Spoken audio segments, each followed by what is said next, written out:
School পড়ুয়াদের সঙ্গে বসেই মিড ডে মিলের খাবার চেখে দেখলেন খোদ জেলা শাসক। স্কুলের কচি কাঁচা তো বটেই, পাশাপাশি জেলাবাসীর অভাব অভিযোগ নিরসনে এবং মহিলাদের স্বনির্ভর করবার উদ্যোগে পাড়ায় পাড়ায় ছুটে জেলা শাসক নিজে সাক্ষাৎ করে কথা বলছেন সাধারণ মানুষের সঙ্গে, শুনছেন সমস্যার কথা, অভাব অভিযোগের তালিকা। জলপাইগুড়ি জেলায় এমনই ছবি দেখা গেল এদিন, যেখানে হামেশাই সংবাদের শিরোনামে উঠে আসে সাধারণ মানুষের সমস্যা সমাধানে প্রশাসনের অসহযোগিতার কথা, কিংবা প্রশাসনিক দ্বারে ঘন্টার পর ঘন্টা অপেক্ষা করার পরেও হতাশ হয়ে ফিরে আসতে হয় সাধারণ মানুষদের। সেখানে জলপাইগুড়ি শহরের জেলাশাসক শামা পারভিনের এহেন উদ্যোগে বেশ খুশি জলপাইগুড়িবাসী। মানুষ এখানে প্রান্তিক মানুষ, তারা সরাসরি গোটা প্রশাসন ব্যবস্থাকে পেয়ে একদম হেলথ সিস্টেম থেকে শুরু করে পুলিশের এসপি থেকে শুরু করে ডিএম ম্যাডামকে সমস্ত অভিযোগের কথা এবং আমাদের সমস্যার কথা আমরা তুলে ধরতে পারছি সরাসরি, এবং সেটা উনি উত্তর দিচ্ছেন এবং কি করে সে সমস্যা সমাধান করবেন সেটা সরাসরি ব্যাখ্যাও দিচ্ছেন, এবং কোথায় জানাতে হবে অভিযোগ, কি করতে হবে, কতটুকু কাজ হয়েছে, কতটুকু বাকি আছে, ডিটেলসটা আমরা সামনাসামনি আলোচনা, এটাই আমাদের বড় প্রাপ্তি। এদিন দেখা যায় জলপাইগুড়ি জেলা শাসক, জেলা পুলিশ সুপার, বিডিও সকলে একত্রিত হয়ে বিভিন্ন পাড়ার সরু অলিগলি দিয়ে পায়ে হেঁটে ঘুরে কথা বলেন সাধারণ মানুষের সঙ্গে।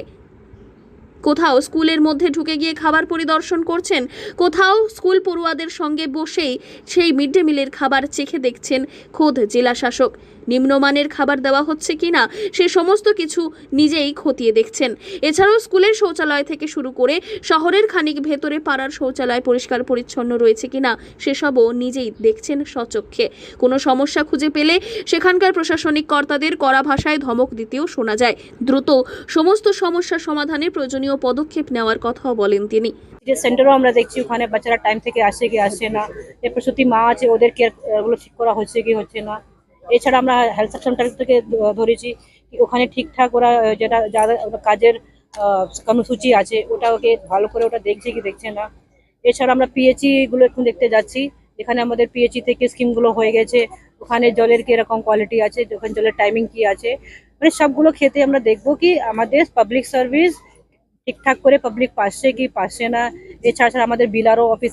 তবে শুধু সমস্যা কিংবা অভাব অভিযোগ নয়, মহিলাদের স্বনির্ভর করবার জন্য নতুন উদ্যোগ নেওয়া হয়েছে।